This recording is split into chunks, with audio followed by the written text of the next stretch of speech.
Another really interesting factor we have here is what's described as pain self-efficacy. So what does that mean? So really it's confidence in people with ongoing pain having performing activities whilst in pain.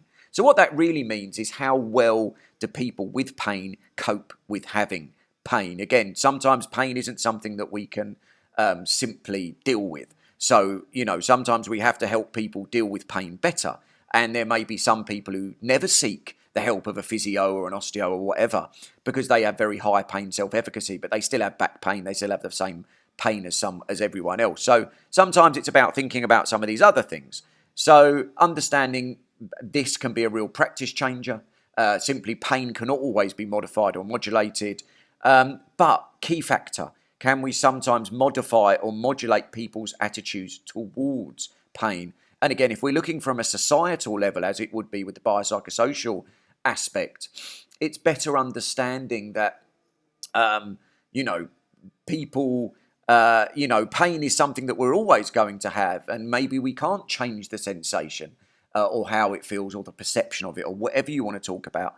But there are so many other factors that are super important to be thought about while we're thinking about it. So here we have self-efficacy is a robust correlate of key outcomes related to chronic pain and a potentially important risk protective factor that has implications for subsequent functioning in affected groups. So, if we have pain, maybe we can build a competing behaviour of pain self-efficacy that enables people to live with pain better. An aim is always to reduce that sensation, what people are feeling.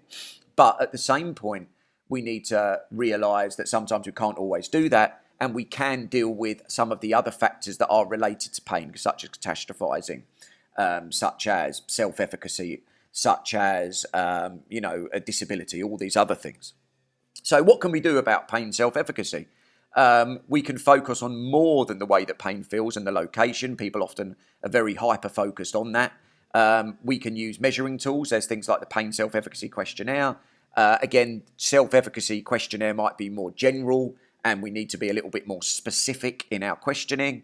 We need to find out what does pain mean, and that getting that understanding of what pain means might then help us understand why it drives disability, why it drives catastrophising, educate that pain does not equal harm, which is really important, and then kind of exposure experiment. So as we talked about with the fear avoidance model, how do we start to expose people to different things that may enable them to build competing behaviours or reduce fear or reduce catastrophising and build self-efficacy. Here we have the pain self-efficacy questionnaire, and again that gives us a rating scale that we can help to understand how someone kind of functions around having pain. We can measure their functioning. Again, that's really important. Go and read the full scale for the scoring, etc.